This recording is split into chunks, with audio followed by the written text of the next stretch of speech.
मणिपुर में 3 मई को जातीय संघर्ष की शुरुआत हुई थी और आज है 28 सितंबर 2023।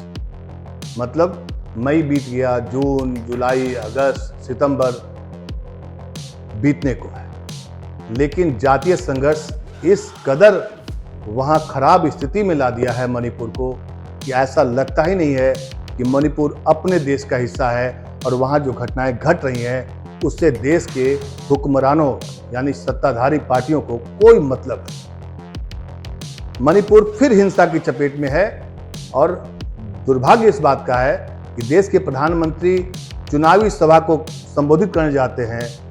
कांग्रेस के नेता एक बार मणिपुर गए, मणिपुर पर हल्ला हुआ, हंगामा हुआ।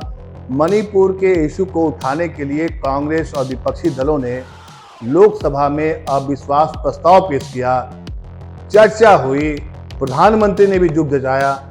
लेकिन स्थिति क्या है, आप इसको ऐसे समझ सकते हैं कि मणिपुर में फिर से कई इलाकों में, वहाँ की राजधानी इम्फाल में संपूर्ण तरीके से कर्फ्यू लागू कर दिया गया है, इंटरनेट बंद कर दिया गया है।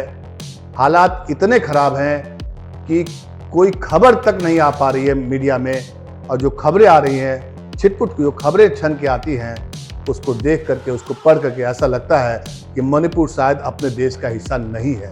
ये मैं इसलिए कह रहा हूँ क्योंकि देश की सत्ता में जो बैठी हुई पार्टी है, जो हुक्मरान है, उनको 5 पैसे का चिंता नहीं है कि मणिपुर की स्थिति को जाकर काबू करें, कैसे उसका समाधान निकालें। किसी को कोई चिंता नहीं है। आपको याद होगा कि मणिपुर के मुख्यमंत्री ने इस्तीफा देने का नाटक किया, फिर वो इस्तीफा फाड़ा गया, लोकसभा में चर्चा हुई, राहुल गांधी गए, रिफ्यूजी कैंप में गए।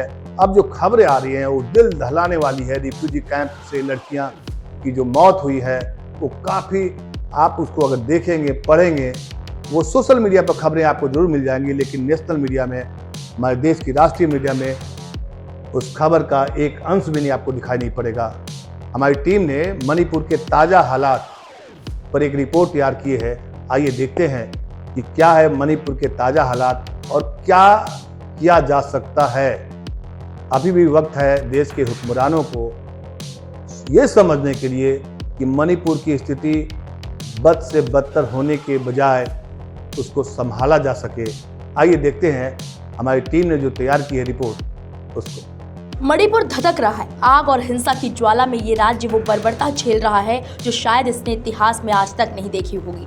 पिछले 6 महीनों से चल रही इस हिंसा में भीषण नरसंहार हो रहा है और इस नरसंहार में हजारों लोगों ने अपनी जान गंवा दी है। हजारों लोग बेघर हो गए और ना जाने कितने ही लोगों को बेबस होकर अपने घरों को हमेशा हमेशा के लिए छोड़ना पड़ा। राज्य में शांति बहाली के लिए भरसक प्रयास किए जा रहे हैं। सेना की बड़ी टुकड़ियों को राज्य के हर अशांत क्षेत्र में तैनात किया जा रहा है। भारतीय सेना कड़ी मेहनत के साथ दहशतगर्दों को ढूंढकर कार्रवाई कर रही है। सेना के कई नियम वहां पर लागू किए जा रहे हैं और अब मणिपुर को सबसे अशांत क्षेत्र घोषित कर वहां पर लगाई गई आफ्सपा को 6 महीनों के लिए बढ़ा दिया गया है। क्या है आफ्सपा और क्यों इसे 6 महीनों के लिए बढ़ा दिया गया, आइए जानते हैं।